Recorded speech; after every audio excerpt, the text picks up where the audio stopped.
Hello students, आज मैं आपके साथ शेयर करूँ क्लास 9th का फर्स्ट चैप्टर नंबर सिस्टम। वैसे तो ऑलरेडी हम पूरी बुक फिनिश कर चुके हैं, ये वन शॉट वीडियो है आपकी, ठीक है। तो सबसे पहले जब नंबर सिस्टम की हम बात करते हैं तो सबसे पहले दिमाग में आता है कि क्या नंबर। तो नेचुरल नंबर जो हम बचपन से सीखते हैं, जब हमें पहली बार नंबर सिखाया जाता है 1 2 3 से ही, तो नेचुरल नंबर जो है वही नंबर है। काउंटिंग नंबर जो है 1 2 3 4 जितने भी पॉजिटिव नंबर्स हैं 1 से लेके इन्फिनिटी तक, उनको हम बोल देंगे नेचुरल नंबर। इसको डिनोट किससे करते हैं हम? एन से, ठीक है। फिर सेकंड नंबर पे आता है होल नंबर। होल नंबर में बस क्या करेंगे हम? जीरो और लगा दें अगर हम नेचुरल नंबर में, तो हमारे होल नंबर बन जाएगी। मतलब जितने भी नेचुरल नंबर हैं वो सब होल नंबर हैं, लेकिन सारे के सारे होल नंबर नेचुरल नंबर नहीं है। क्यों नहीं है? क्योंकि नेचुरल नंबर में हमारी जीरो नहीं आती है। क्लियर? तो अगर हम नेचुरल नंबर में जीरो को और लगा दें तो क्या हो जाएगा? हमारा होल नंबर। फिर उसके बाद आते हैं हमारे, अभी तक जो हमने दोनों नंबर पढ़े वो पॉजिटिव है। अब आता है हमारा इंटीजर। इंटीजर क्या है कि इंटीजर को हम जेड से डिनोट कर सकते हैं या आई से भी डिनोट कर सकते हैं, ठीक है। तो नेचुरल नंबर जो हमारे 1 से शुरू होते हैं और इन्फिनिटी तक जाते हैं, जीरो जो हमारा होल नंबर में आता है, और नेगेटिव ऑफ नेचुरल नंबर मतलब -1 -2 जितने भी नेगेटिव नंबर्स है, ठीक है। अगर हम इन तीनों को मिला दें तो क्या बन जाएगा? इंटीजर्स बन जाएगा। पॉजिटिव नंबर, जीरो और नेगेटिव नंबर को मिला दें तो क्या बन जाएगा? हमारा इंटीजर। जैसे कि अगर मैं एक एग्जांपल आपको दूं तो यहाँ पर अगर मैं एक लाइन बनाती हूँ, ठीक है।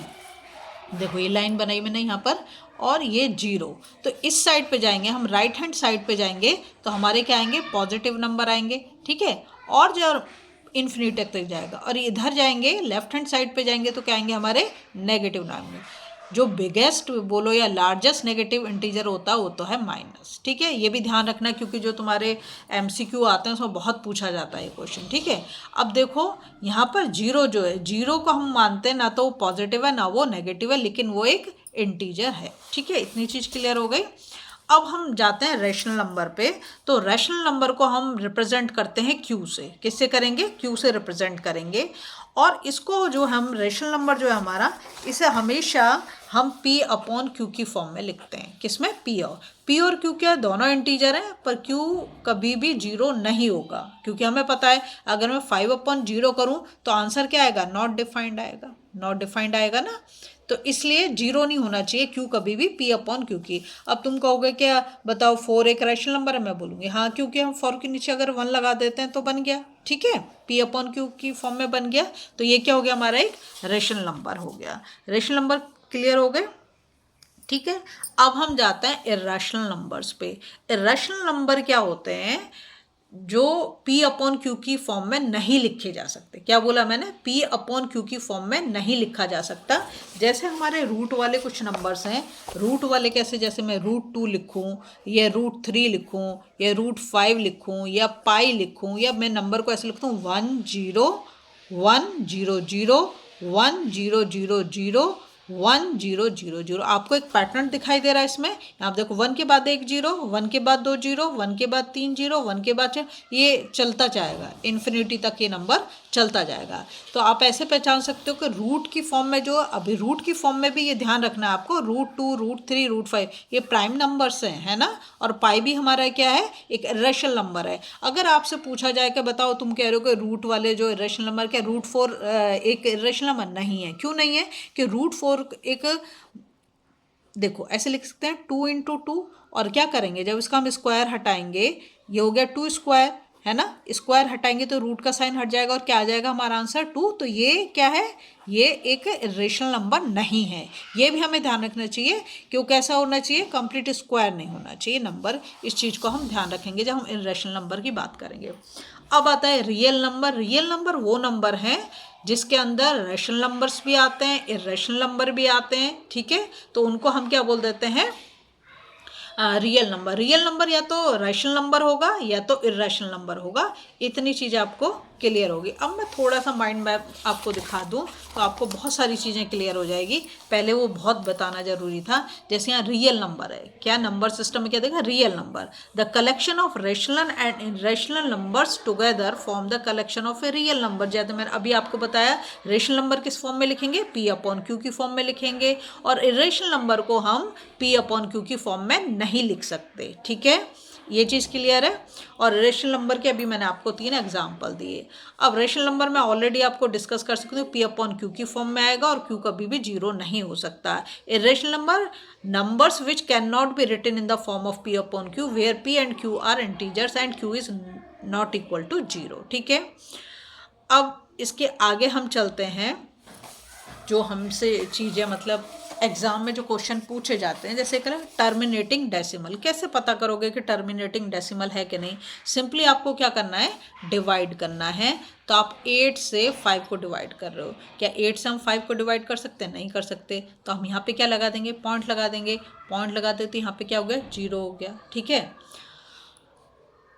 8 6 जा 48, क्या होता है 8 6 जा 48। 10 से 8 माइनस किया हमने तो कितना आ गया हमारा, 2 आ गया। यहाँ पे हम डेसिमल लगा चुके हैं तो यहाँ पे हमने एक 0 लगा दी। ठीक है, फिर 8 2 जा 16, 10 से हमने 6 को माइनस किया, कितना आ गया हमारा, 4 आ गया। फिर एक 0 लगा दी। 8 5 जा 40, तो ये हमारा कैसा हो गया, हमारा रिमाइंडर जब 0 आ जाए तो हम उसे बोल देंगे टर्मिनेटिंग डेसिमल। क्या बोला मैंने, अगर हमारा रिमाइंडर क्या आ जाना चाहिए, 0 आ जाना चाहिए, तो हम उस नंबर को क्या बोल देंगे, टर्मिनेटिंग डेसिमल। ठीक है, फिर आया है रियकरिंग डेसिमल। रियकरिंग डेसिमल क्या है, इसमें भी हमें क्या करना है, 3 से, जैसे हम इसको लिख सकते हैं, क्या लिख सकते हैं, 0.625, ये हो गया इसका आंसर, है ना, टर्मिनेटिंग है ये। अब इसको देखो, 3 से हमें 2 को डिवाइड करना है। क्या 3 से हम 2 को डिवाइड नहीं कर सकते, क्या करेंगे, एक पॉइंट लगा देंगे। ठीक, तो 3 से अब जब मैं इसको करूँगी तो 3 6 जा 18 माइनस 10 से 8 गया 2, क्यों डेसिमल लगा रखा तो एक 0, 3 6 जा 18 माइनस 10 से 8 2, 3 6 जा 18, फिर 18 है ना, और माइनस क्या तो 2। तो आप देख रहे हो कि इसका जो है रिमाइंडर कभी भी 0 नहीं आएगा, और ये नंबर क्या हो रहा है, बार बार बार बार रिपीट हो रहा है। रिपीट को हम बोल देते हैं रियकरिंग। तो ये कभी ख़त्म ही नहीं होने वाला है, ये नंबर कभी भी ख़त्म ही नहीं होने वाला है। तो इसको हम कैसे लिख सकते हैं, इसको हम लिख देंगे 0.6 और इसके ऊपर हम क्या लगा देंगे, बार लगा देंगे। तो ऐसे नंबर को हम क्या बोलते हैं, रियकरिंग डेसिमल्स। ठीक है, कभी भी ख़त्म होने वाला नंबर नहीं है। अब हम आगे चलते हैं।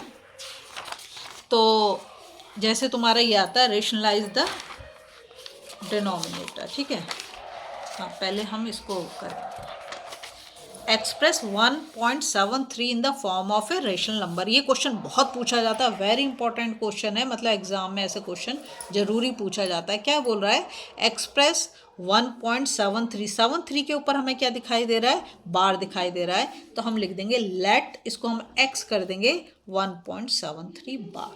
ठीक है, इसका मतलब क्या है, 1.73। मैंने बताया बार हम तब लगाएंगे जो वो नंबर रिपीट हो रहा, तो ये 73 रिपीट हो रहा है, तो हम इसे 2-3 बार जितनी मर्जी हमारे, हम इसे लिखते हैं। ठीक है, ये हम और गया 1 इक्वेशन। अब हम इसको क्या करेंगे, देखो यहाँ पर कितने नंबर के ऊपर बार है ये हमें देखना है। यहाँ पर 2 नंबर्स हैं जिनके ऊपर बार है।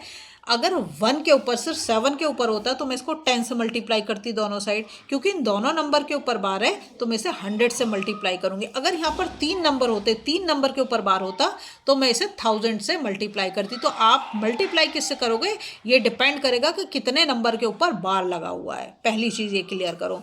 तो यहाँ पर क्योंकि 2 नंबर्स के ऊपर बार है तो मैं क्या करूँगी, यहाँ पर इसको 100 से मल्टीप्लाई कर दूंगी दोनों साइड, 1.73 इंटू 100। तो क्या हो जाएगा, 100x इक्वल्स टू 173। ये तो इधर चला जाएगा। ठीक है, और इसके आगे ये हमारा आ जाएगा, ये हो गया हमारा सेकंड वाला। ठीक है, अब हम क्या करेंगे, जो सेकंड वाली इक्वेशन से फर्स्ट वाली इक्वेशन को सब्ट्रैक्ट कर देंगे। तो क्या लिखेंगे, सब्ट्रैक्टिंग इक्वेशन 2 फ्रॉम 1 फ्रॉम 2, 2 से हमें फर्स्ट को करना है। तो ये हो गया हमारा 100x, ये हो गया 173.7373, ऐसे लिख सकते हैं। पहला वाला क्या है, x इज इक्वल टू 1.7373, ये वाला हमने ले लिया। ठीक है, माइनस करेंगे तो 3 से 3 गया 0, 7 से 7 गया 0, 3 से 3 0, 7 से 7 0, 3 से 1 गया 2, 172। और 100 से 1 को माइनस कर देंगे तो 99x आ गया। तो हमारा x की वैल्यू क्या आ गई, 172/99। ये p/q की फॉर्म में आ गया। रेशनल नंबर को हम कैसे लिखते हैं, p/q की फॉर्म में लिखते हैं। तो हमने इसको कर दिया। बहुत पूछा जाता है ये एग्जाम में, चाहे आपका कोई भी मतलब टर्म 1 हो या पीरियोडिक हो या फाइनल में भी ये क्वेश्चन पूछा जाता है बहुत ज़्यादा।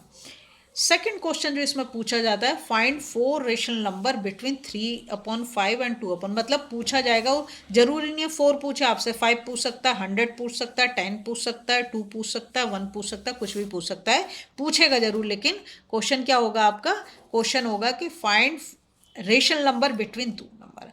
अब इसमें देखो बहुत ही ईजी है, ये 3/5 दे रखा मैं पहला रेशनल नंबर, और दूसरा रेशनल नंबर दे रखा मैं 2/3।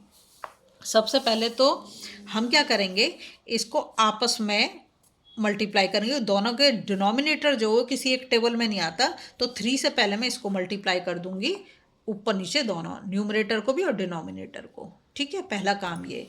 दूसरा जो नंबर दे रखा है इसका डिनोमिनेटर 5 है पहले वाले का, तो इसको भी मैं 5 से ऊपर नीचे मल्टीप्लाई कर दूंगी। ठीक, जब मैं इसको इसके साथ मल्टीप्लाई करूंगी तो मेरा आंसर क्या जाएगा, 3 3 या 9 और 5 3 या 15। जो दूसरा वाला नंबर है इसको करूंगी तो 10 और ये 15। अब तुम कहोगे ये तो 9/15 और 9 के बाद आ गया 10/15।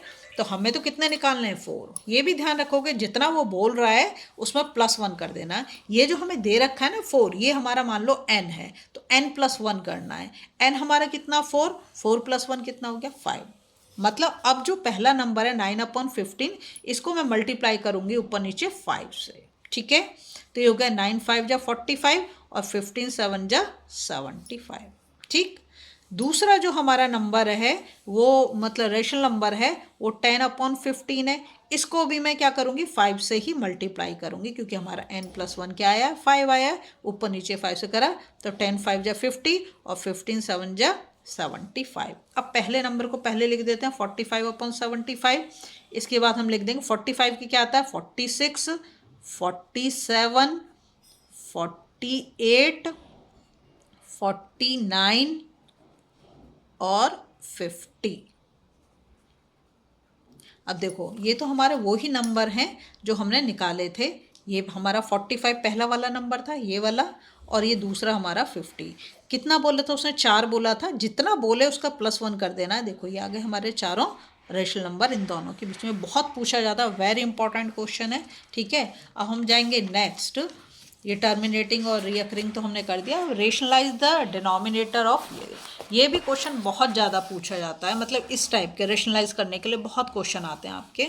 क्या करोगे, बहुत ही सिंपल है। जब भी वो आपको रेशनलाइज करने के लिए बोले, हमने क्वेश्चन को लिख लिया, इस साइन को देखो, अगर यहाँ पे सोचो ऐसे ही होता तो हमें कुछ नहीं करना था, √5 से हम ऊपर नीचे मल्टीप्लाई कर देते। सिंपली बात यह है कि हमें नीचे से रूट हटाना है। तो अगर हम इसको इसके साथ √5 और इसको √5 करते तो यहाँ से रूट हट जाता, नीचे 5 आ जाता सीधा, और ऊपर हमारा वो हो जाता। लेकिन यहाँ पर अगर प्लस दे रखा है, माइनस दे रखा है, तब आपको बहुत ध्यान रखना है कि जो भी ये साइन है इसका अपोजिट साइन लेना। मतलब आपको माइनस ले लेना है, अगर प्लस दे रखा है तो माइनस लोगे, और माइनस दे रखा है तो प्लस लोगे। तो अब मैं क्या करूँगी यहाँ पे, क्योंकि प्लस साइन है तो मैं नंबर तो वही लिखूंगी, लेकिन बीच में क्या लगा दूंगी, माइनस साइन, ऊपर नीचे सेम, उससे हमें इसको मल्टीप्लाई कर देना है। ठीक है, जब हम इसको मल्टीप्लाई करेंगे तो ये तो हमारा क्या हो गया, ऐसे लगा दो 6, और ये हो गया हमारा √5 - √2। ठीक है, और जो नीचे वाला है, नीचे वाला क्या हो गया, a+b हो गया, a-b हो गया। तो a+b a-b का मतलब हो गया, हम क्या कर देंगे, हमारी आइडेंटिटी क्या होती है, a² - b² क्या लिखते हैं, a+b और a-b। तो हम यहाँ पर यही आइडेंटिटी लगा रही हूँ। तो हमारा क्या हो गया, a² - b²। a हमारा हो गया √5 और b हमारा क्या हो गया, ये। ठीक है, तो अब हमारा क्या हो जाएगा, 6 √5 - √2, और √5 का स्क्वायर करेंगे तो 5, और √2 का स्क्वायर करेंगे तो 2।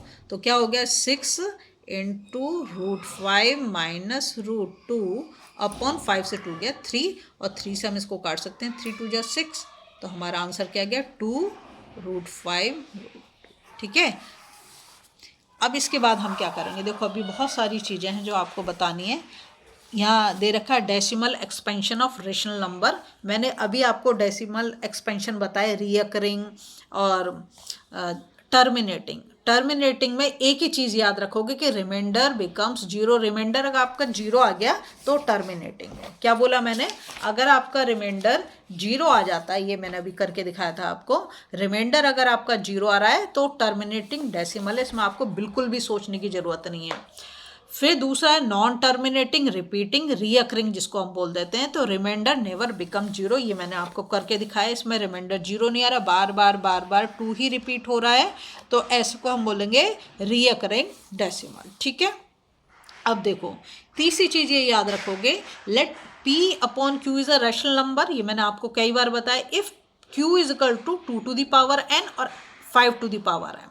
ठीक है, और n and m are positive integers. ये ध्यान रखोगे कि जब भी हमारा वो आना चाहिए, जब हम उसे वो करेंगे मतलब फैक्टराइज करेंगे, तो वो हमेशा 2 और 5 की पावर में ही आना चाहिए। अगर और कोई नंबर आए, या सिर्फ 2 का आ जाए या सिर्फ 5 का आ जाए, लेकिन इसके अलावा और कोई नंबर नहीं आना चाहिए। जब भी इसके अलावा कोई नंबर आएगा तो कभी भी जो है टर्मिनेटिंग नहीं होगा। टर्मिनेटिंग इसी केस में हो सकता है जब हमारा 2 to the power n और 5 to the power m आए। ठीक है, अब यहाँ Q is not equal to 2 to the power n and 5 to the power n, तो n and m are positive integer, then decimal expansion is non terminating repeating. ये मैंने आपको करके दिखा दिया। ठीक है, अब आया कि डेसिमल एक्सपेंशन जो है इरेशनल नंबर्स का, तो नॉन टर्मिनेटिंग होगा, नॉन रिपीटिंग। ना तो वो टर्मिनेट होगा ना ही वो रिपीट होगा। क्या बोला मैंने, ना तो टर्मिनेट होगा ना ही वो रिपीट होगा, वो ऐसे ही चलता जाएगा। ठीक है, अगर हमें रेशनलाइज करना है तो टर्म जैसे देखो 1 अपॉन रूट, तो इसमें जो रेशनलाइज फैक्टर है वो रूट एक्स है। कैसे करेंगे, रूट एक्स को ऊपर मल्टीप्लाई करेंगे, रूट एक्स को नीचे मल्टीप्लाई करेंगे, तो ऊपर तो हमारा क्या हो जाएगा, रूट एक्स हो जाएगा, और नीचे हमारा क्या आ जाएगा, एक्स आ जाएगा। अब ऐसे केस में प्लस माइनस दे रखा है, मैंने तुम्हें बताया अगर यहाँ पर प्लस दे रखा है तो माइनस से ऊपर नीचे मल्टीप्लाई करोगे, यही नंबर लोगे यही, लेकिन माइनस साइन लगा के ऊपर नीचे मल्टीप्लाई करोगे। ठीक है, यहाँ पर ऐसे दे रखा है, जैसे यहाँ पर ये दे रखा है पहला वाला रूट में, दूसरा वाला रूट में, तो हम नंबर ऐसे ही रखेंगे, लेकिन प्लस माइनस साइन का हमें ध्यान रखना है। ठीक है, यहाँ पर तीनों दे दिया। अब आता है हमारा लॉज ऑफ एक्सपोनेंट्स। यहाँ दे रखा है late b is greater than 0, be two real numbers and m and n be the rational numbers। जैसे यहाँ पर मैं आपको सबके एक एक वो करके दिखा देती हूँ तो आपको क्लियर होती जाएगी सब चीज़ें। जैसे यहाँ पे दे रखा है a to the power m into a to the power n। ठीक है, क्या होता है हमारा a to the power m plus n। ऐसा क्यों, देखो हमारा बेस जो है, बेस दोनों सेम है। मैं यहाँ लिख देती हूँ 2 to the power 3 into 2 to the power 5। ठीक है, m की जगह पे मैंने 3 ले लिया और n की जगह पे, ये बेस हमारा सेम है। और मल्टीप्लिकेशन में तो हम बेस को तो एक बार लिखेंगे, मल्टीप्लिकेशन होने पर हम पावर को क्या कर रहे हैं, ऐड कर रहे हैं, जबकि हमारा बेस सेम है। तो हमारा आंसर क्या हो जाएगा, 2 to the power 8 हो जाएगा। दूसरा जो होता है वो रूल है हमारा a to the power n और n। ठीक है, तो इस केस में हम क्या करते हैं, a to the power m n, क्या करा इसको, इसके मल्टीप्लाई कर, जैसे मैंने लिया 2 to the power 4 और ब्रैकेट के बाहर दे दिया 3। तो अब मुझे क्या करना है, इसको मल्टीप्लाई कर देना 4 into 3, तो क्या हो गया 2 to the power 12 हो गया। ठीक है, नेक्स्ट दे रखा है a to the power m और b to the power m। इस केस में हम क्या करेंगे, a और b को कॉमन कर, मतलब a और b को एक साथ ले लेंगे और पावर को हम कॉमन कर देंगे। जैसे m, जैसे यहाँ लिखे हैं 2 to the power 3 और यहाँ पे लिख देते हैं 5 to the power 3। हमारी पावर सेम है दोनों की, लेकिन नीचे वाले दोनों, तो 2 into 5 to the power 3, तो 2 5 जा 10 to the power 3 हमारा आंसर आ जाएगा। नेक्स्ट जो रूल है वो है हमारा a to the power m और b to the power m। इस केस में क्या है, पावर हमारी सेम है, लेकिन किस में है, जो हमारे बेस हैं वो अलग अलग है और डिवीज़न में है। तो हम क्या करेंगे, पावर को हम कॉमन कर देंगे। जैसे कि एक एग्जांपल लेती हूँ मैं, यहाँ लिख दिया मैंने 2 to the power 5 और यहाँ पे मैंने लिख दिया 3 to the power 4। ठीक है, तो इस केस में क्या करूँगी, 2/3 और सॉरी ये 5 ही लेना पड़ेगा, क्योंकि पावर तो हमारी सेम होनी चाहिए। तो ये मैंने इसको यहाँ पर पावर को एक साथ लिख दिया 5, ठीक है। नेक्स्ट जो है नेक्स्ट आएगा हमारा, जैसे यहाँ पर दे रखा है a to the power minus m is equal to a to, अगर हमारी पावर नेगेटिव है तो हम उसे नीचे ले जाएंगे, ठीक है। जैसे यहाँ लिखे 2 टू द पावर माइनस 8, तो क्या करेंगे 1/2 टू द पावर 8, तो हमारी पावर कैसी हो जाएगी, पॉजिटिव हो जाएगी, ठीक। ये हो गया हमारा 7th नंबर, ठीक है। एक और नहीं, ये हमारा 6 नंबर, 7th में जैसे a to the power m is equal to a to the power n, तो फिर हमारा क्या हो गया m। तो ऐसे केस में जब हमारी क्या कहना चाहिए बेस हमारे सेम है, ठीक है, तो हम ऐसे कर देंगे। फिर दे रखा है a to the power m equals to b to the power m, ऐसे केस में क्या कर रहे हैं हम, जो हमारे बेस हैं उसको इक्वेट, जब हमारी पावर इक्वल हो जाएंगी तो हम पावर को ही वो करेंगे, ठीक है। नेक्स्ट है a to the power m upon n, इसको हम ऐसे भी लिख सकते हैं, जो हमारा नीचे वाला ये डिनोमिनेटर है ना, डिनोमिनेटर को यहाँ पर ले गए और रूट लगाया और a to the power m, ऐसे समझो जैसे लेके 2 टू द पावर 3/5, तो हम क्या करेंगे, जो 5 है 5 को यहाँ पे ले लिया, और हमारा बेस क्या है, बेस हमारा 2 है, और ये पावर कितनी है 3, तो हम इसको ऐसे लिख सकते हैं, ठीक है। किसी की भी पावर अगर 0 है, मान लो a टू द पावर 0 तो 1, 2 टू द पावर 0 तो 1, 5 टू द पावर 0, किसी की भी पावर अगर 0 आ जा रही है तो उसको हम क्या लिख देंगे 1 लिख देंगे, ठीक है। एक और जो मोस्ट इंपॉर्टेंट क्वेश्चन है जो इस चैप्टर से पूछा जाता है हमेशा, वो होता है कि आपको जैसे एक नंबर दे देंगे कि √2 को आपको लोकेट करना है किस पे, नंबर लाइन पे। कैसे लोकेट करोगे, देखो एक ऐसे ले लिया आपने, कोई भी लाइन बना लेंगे ऐसे, यहाँ पर मैंने एक लाइन बना ली, ठीक है। इस पे मैंने मार्क कर दिए, छोटा नंबर है इसलिए मैं बड़े 1 इंच ले रही हूँ, आप चाहो तो सेंटीमीटर में भी ले सकते हो, ठीक है। ये मैंने ले लिया, ये मान लो मेरा 0, तो ये 1 और ये 2 हो गया, ठीक है। मुझे क्या करना है, यहाँ से एक 90 डिग्री बनाना है, ठीक है। अभी मैं ऐसे ही बनाई दे रही हूँ, 90 डिग्री जो बनाएंगे हम यहाँ पर 1 पर बनाएंगे, सिर्फ 1 यूनिट लेंगे और इस पर मुझे 90 डिग्री बना देना। अभी मैं ऐसे ही बना दे रही हूँ रफ, पर आप जो बनाएंगे सब बनाएंगे, ठीक है। फिर दूसरा काम क्या करना है, मैंने देखो यहाँ पर 1 यूनिट लिया है ना, 1 यूनिट ही हम इस साइड पे भी लेंगे। ये मेरी वीडियो बनी हुई है ऑलरेडी, अगर आप देखना चाहो तो प्लेलिस्ट में जाके देखो, 1 यूनिट है ना, इसी 1 यूनिट को मुझे यहाँ पर लेना है, तो यहाँ पर मैंने कट लगा दिया, किसका 1 का है, ठीक है। अब दूसरा काम क्या करेंगे, हम इसको इसके साथ ज्वाइन कर देंगे, जहाँ से ये कटा है और जहाँ पर ये 0 है, इसको हम दोनों को ज्वाइन कर दिया, ठीक है। ज्वाइन कर दिया, ये तो O नाम दे दिया मैंने, इसको दे दिया कि ये पॉइंट जो है O है, ये मान लो A है, ये मान लो B है, और ये मान लो C पॉइंट है, ठीक है।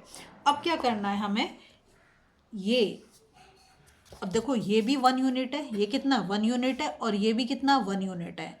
लेकिन जब हम इसमें पाइथागोरस लगाएंगे तो पाइथागोरस क्या होती है हमारी, हाइपोटेनस का स्क्वायर मतलब OA स्क्वायर, हाइपोटेनस का square is equal to base का स्क्वायर, बेस क्या हमारा OB का स्क्वायर, और ये क्या हमारा AB का स्क्वायर, है ना।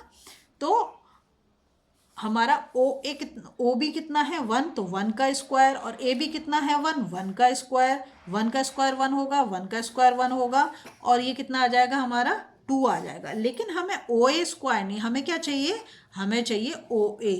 तो OA जब हम इसका स्क्वायर हटाएंगे तो क्या होगा, √2, कितना आ जाएगा √2। तो हमारी ये वाली जो लेंथ आ गई कितनी, √2, और √2 को ही तो हमें लोकेट करना था।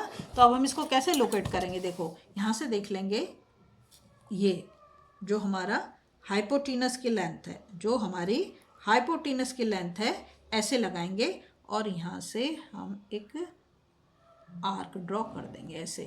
तो इसको मान लेते हैं हम P पॉइंट है। तो अब जो O से P की डिस्टेंस है वो कितनी हो गई, √2। O से ये यहाँ से लेके यहाँ तक की जो लेंथ है वो कितनी हो गई, √2, ठीक है। ये क्वेश्चन बहुत पूछा जाता है एग्जाम में, वेरी इंपॉर्टेंट क्वेश्चन। अगर आपको वीडियो पसंद आई हो ना, प्लीज़ लाइक शेयर सब्सक्राइब कर दें। सारे चैप्टर की प्लेलिस्ट बनी हुई है।